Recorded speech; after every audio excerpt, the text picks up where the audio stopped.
2009 years, I was 24. Working the front desk at a dental clinic in San Antonio, renting a studio apartment that had roaches, working 5 half-days a week, spending the rest of my time waiting for Disowned to get off work. Disowned wrote code for a startup downtown. We met when he was 22, fresh out of Texas A&M, carrying a black backpack with a laptop and a spare tie inside. On our first date, he ordered hot chocolate because he thought coffee was too bitter. That detail stuck with me. I'd decided to marry him. More precisely, I'd already said yes, and now it was time to tell my family. I drove to my parents' house in the suburbs. It was drizzling. The wipers made that rubber-on-glass squeak with every pass. I pulled up to the curb, killed the engine, and sat in the driver's seat for a moment. Couldn't say why, but that pause probably took about 6 minutes. My mother was in the kitchen making dinner. My father was in the living room, in his recliner, watching baseball. My sister leaned half her body out from the second-floor landing, looked at me, and pulled back. Everything was normal. I said, "I'm getting married." My father turned the volume down 2 notches. My mother set the knife down on the cutting board, a light tap. I told them his name was Disowned. I added that he was black. I watched their faces, but the only thing filling the room was that low hum of the baseball broadcast bleeding through the speakers, not quite muted. My mother untied her apron, folded it twice, and draped it over the back of the chair. She didn't look at my eyes. She looked at the spot just below my collarbone. "Are you serious?" I said yes. She walked into the study and came back with a plain ticket, folded in half, pinched between her index and middle fingers. She didn't hand it to me. She placed it on the edge of the coffee table, weighed down one corner with a key. "This is for Wednesday," she said. "To Chicago, your aunt's there. You go stay with her for a while, think things through, and come back when you're clear-headed." I said I was already clear-headed. My father stood up then. He walked over to the table, glanced at the ticket, picked it up, folded it once more, and slid it into the pocket of my jacket. He didn't say a word, sat back down in the recliner, turned the volume back up. My mother's voice went flat when she spoke again. "If you walk out that door, you don't have a family anymore." I stood there, realizing for the first time that I'd never taken off my jacket since I walked in. Then I turned around. The keys were still in my hand. I'd been holding them so tight that the teeth left an imprint in my palm for the rest of the night. My sister never came downstairs. On the drive back to my apartment, I stopped at the next red light and looked down at my jacket pocket. The ticket was still there. I folded it into quarters and tucked it into the sun visor. I forgot about it for the next week. Didn't find it again until we moved 2 years later. By then it was so crumpled I couldn't even read the flight number. The wedding was at City Hall. Disowned wore the only navy blazer he owned. I wore a white dress I bought at a department store for $99. The officiant asked if we had witnesses. We looked at each other. Disowned turned to a middle-aged man sitting on a bench by the door, resting. He offered to buy him lunch. The man agreed, signed 3 documents, got a roast beef sandwich and a Coke, and left. We stood in the parking lot for a while. Disowned asked me if that counted as ceremonial. I said no. I held his hand. It was warm. I checked my phone. No missed calls. For the next 9 years, my mother never called me. My sister didn't either. Neither did my father. When I had my first child, Disowned called his mother. She lived in Houston, drove up the next morning. But my phone screen only showed a few congratulatory texts from coworkers. My hospital room faced north. Lying in that bed, I thought about that ticket I'd shoved into the sun visor, and I understood in a quiet way that that was the last time I walked into that house as their daughter. I didn't say any of that out loud.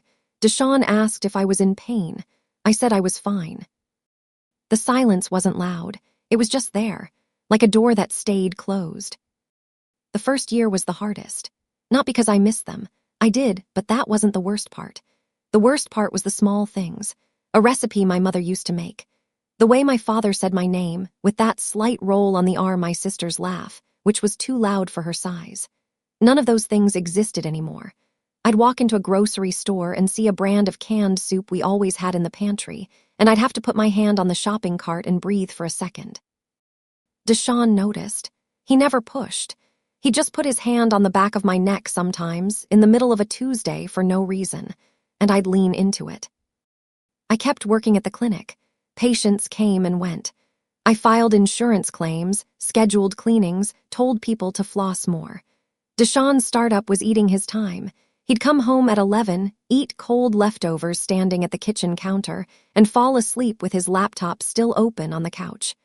I'd close it for him and drape a blanket over his shoulders. We moved to a better apartment, then a small house with a backyard.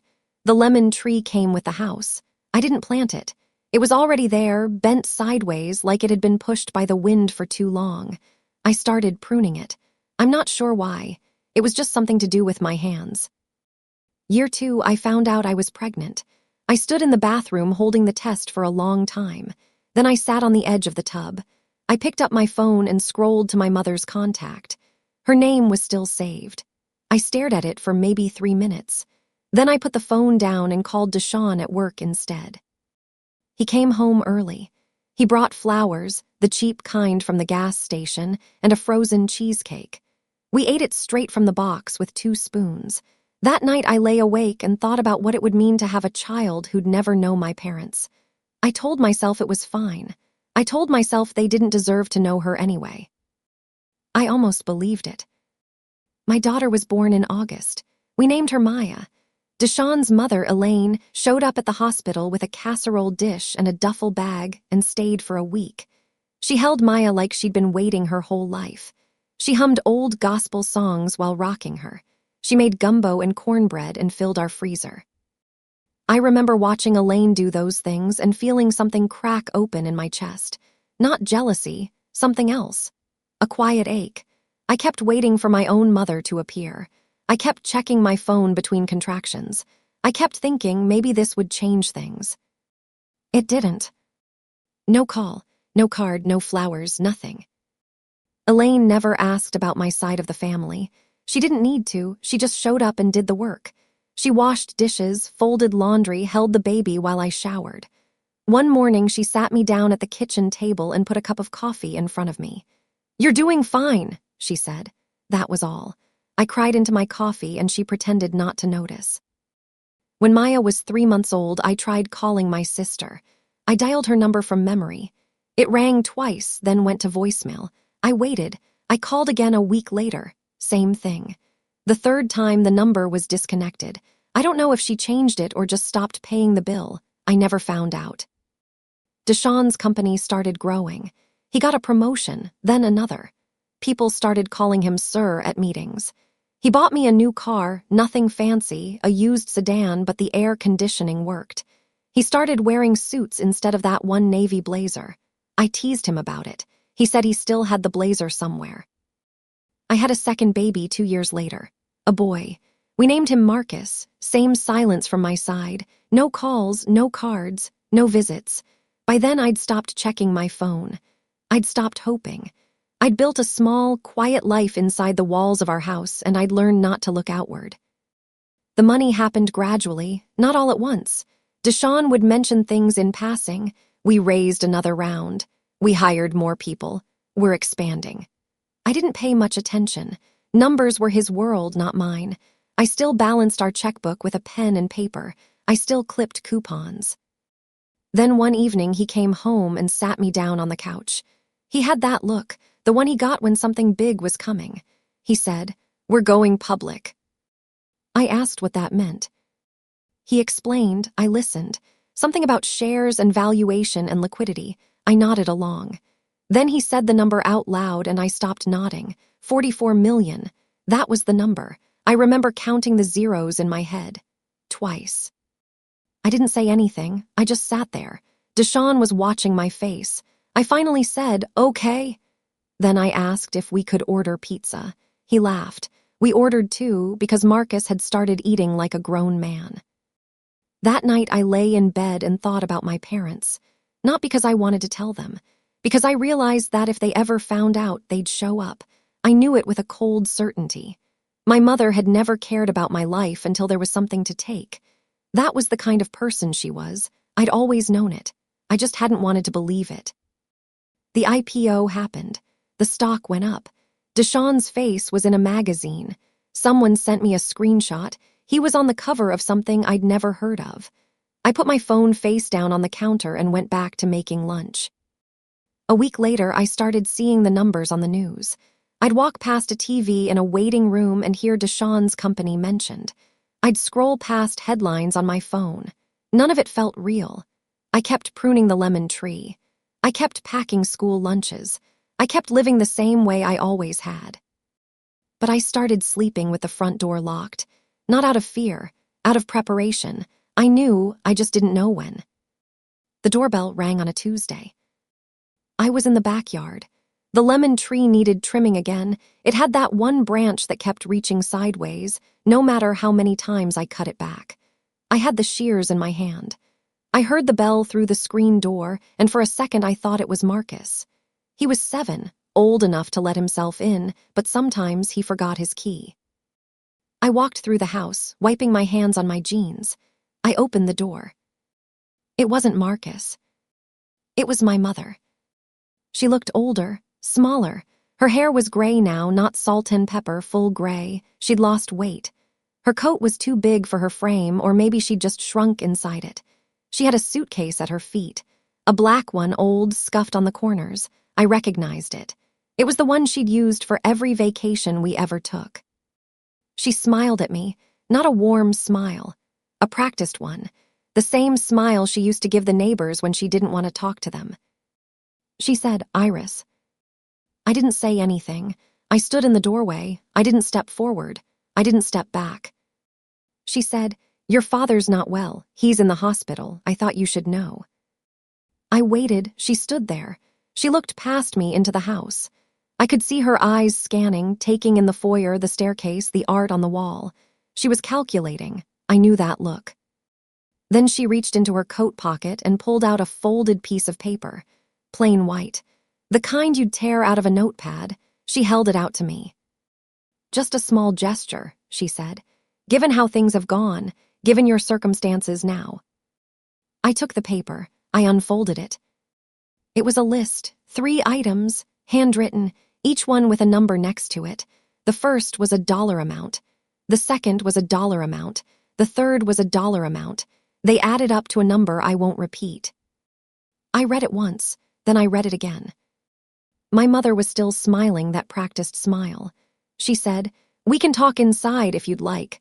I brought a few things." She gestured toward the suitcase. I didn't move. She said, "Iris, did you hear me?" I folded the paper back, carefully along the original creases. I held it out to her. "Leave that on the step," I said. She blinked. "What?" "Leave it there," I said. "The paper and the suitcase. I'll have Deshawn bring it inside later." She looked at me like I'd spoken a different language. Then the smile faltered. Just a little, just enough. "Your father." "Will be fine," I said. "He's in a hospital. He's getting care." She opened her mouth, then closed it, then opened it again. I closed the door. I stood on the other side of it, my hand still on the handle, my other hand pressed flat against the wood. I could hear her breathing on the other side. Then I heard her pick up the suitcase. Then I heard her steps receding. I walked into the kitchen. I poured a glass of water. I drank it, standing at the counter, looking out the window at the lemon tree. Then I went back to the front door, opened it, and picked up the piece of paper from the step. I brought it inside, folded it once more, and put it in a drawer. The one in the kitchen, next to the silverware, where I keep the things I don't know what to do with yet. I didn't call Deshawn. I didn't call anyone. I just stood there in the kitchen, thinking about the way my mother had smiled at me. And I realized I didn't feel angry. I felt something quieter, something like relief. I'd been waiting for that knock for 9 years, and now it had come, and it had gone, and I was still standing. The paper sat in the drawer for 3 days. I didn't open it again. I didn't need to. The numbers were burned into my memory, not because I cared about them, but because of the handwriting. My mother's cursive. The same loops and slants I'd seen on birthday cards as a child, on permission slips, on notes left on the kitchen counter telling me to take out the trash. The handwriting hadn't changed. Everything else had. Deshawn noticed something was off. He didn't ask directly at first. He'd just look at me a little longer than usual across the dinner table, or put a hand on my shoulder when he passed me in the hallway. On the third night, after the kids were in bed, he sat down next to me on the couch and said, "What happened?" I told him, all of it, the doorbell, the suitcase, the paper, the list. He listened. He didn't interrupt. When I finished, he said, "What do you want to do?" I thought about it. I said, "Nothing."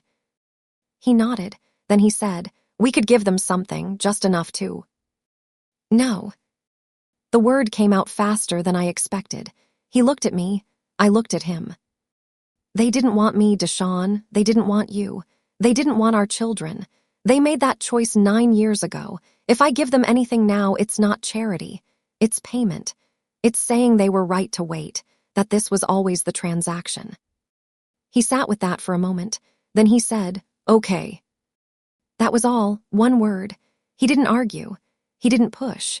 He just sat with me on the couch and watched the silent television with the closed captions on, and I leaned into his shoulder, and we stayed like that until I fell asleep. The next morning, I went through the binder. I keep a navy blue binder in the bottom drawer of my desk, 3 inches thick, 200-something pages. I started it the year after we got married, when I realized the silence wasn't temporary. I don't know exactly what made me start. Maybe I wanted proof.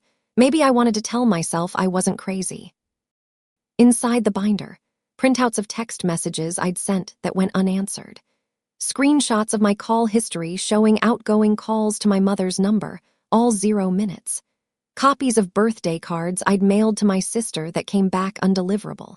A photograph of my wedding day, just me and Deshawn in front of the City Hall building, and the empty chairs we'd set up for my family that never got used. I didn't open the binder often. It made me feel small, but I kept it anyway. I pulled it out that morning and spread it across the kitchen table. I went through every page. I read the old texts. I looked at the call logs. I held the returned birthday cards in my hands, 4 of them, addressed to my sister at her last known address, each one stamped, "Returned to sender" in red ink. Then I found the letter. I'd written it 2 years ago and never sent it. 3 pages, handwritten. I'd been angry that night. I remember Marcus had asked why he didn't have a grandma like his friends, and I'd shut the bathroom door and sat on the floor and let myself cry for 15 minutes, and then I'd gone to my desk and written everything I couldn't say out loud. The letter had names, dates, specifics, every call that went unanswered, every holiday they ignored, every time they'd made me feel like I didn't exist. I read it again. Then I folded it and put it back in the binder. I closed the binder and put it back in the drawer.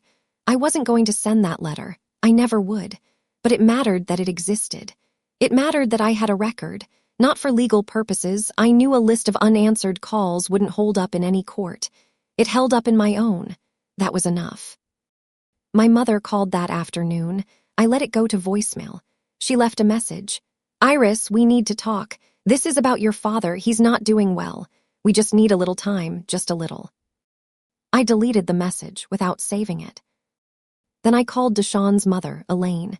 She answered on the second ring. I asked her if she could come over. She said she'd be there in an hour. She was. She brought peach cobbler. We ate it at the kitchen table while the kids did homework in the living room. I didn't tell her about the binder or the voicemail or the list. I just sat with her, and she held my hand, and she said, "You're doing fine." Same words she'd said in my kitchen 10 years ago. They still worked. A week passed, then 2. My mother didn't come back. No more voicemails, no letters.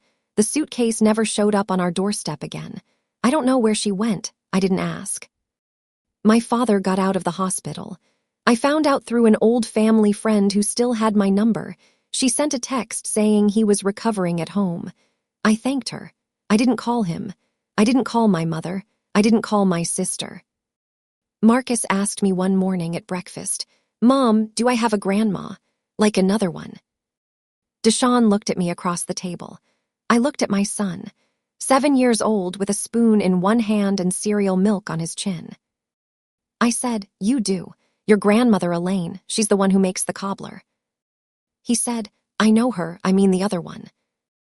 I set down my coffee. I thought about the binder, the list, the returned cards, the 9 years of silence. I thought about the way I'd stood in my parents' living room with a plain ticket in my pocket, watching my mother's face go flat. I said, "No, baby, you don't have another one." He nodded. He went back to his cereal. He didn't ask again. Maybe he forgot. Maybe he understood more than I thought. That night I went to the kitchen drawer, the one next to the silverware. I opened it. The folded paper was still there, my mother's handwriting, the 3 numbers. I took it out. I looked at it one last time. Then I tore it in half, then in half again, then in half again until it was small enough to fit in my palm. I walked to the backyard and opened the trash bin and dropped the pieces in. I stood there for a moment, breathing. The lemon tree was still crooked. I'd pruned it a dozen times and it always grew back the same way. I'd stopped trying to fix it. I just let it grow however it wanted. I went inside. Deshawn was reading on the couch. I sat down next to him. He put an arm around me. I closed my eyes and listened to the sound of the house, the refrigerator humming, a car passing outside, the soft turn of a page. I never told my mother about the binder. I never sent her the letter. I never gave her a single dollar. But I kept the binder. I still have it. Navy blue, 3 inches thick, full of evidence I never needed to use. Because the only proof that mattered wasn't in the binder. It was in the door I closed, the one I never opened again.